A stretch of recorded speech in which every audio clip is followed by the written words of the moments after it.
Top 6 reasons for getting insured. First reason is final expenses. Second reason is estate tax. Third reason, income for spouse. I-bring up nyo lang to pag mahal niya ang asawa niya. Kasi sasabihin mo ganito, nag-decide kayo na ikaw lang mag-work. Paano pag wala ka na? Reason number 4 is education. Pag namatay si breadwinner, afford pa ba ng mga anak niyang mag-private school? Kung education ang topic, ang unang pinoprotektahan ng life insurance is present education.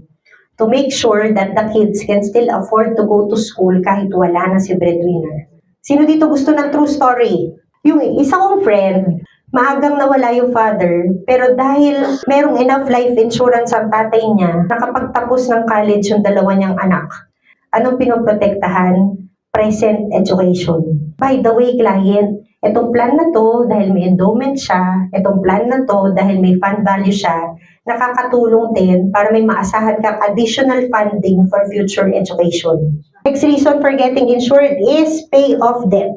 Pag umutang ka sa Pag-ibig, tsaka pag umutang ka sa bangko, required ang MRI. Next reason for being insured is income protection. Income can stop pag wala na si breadwinner, pero tuloy-tuloy pa rin ang gastos.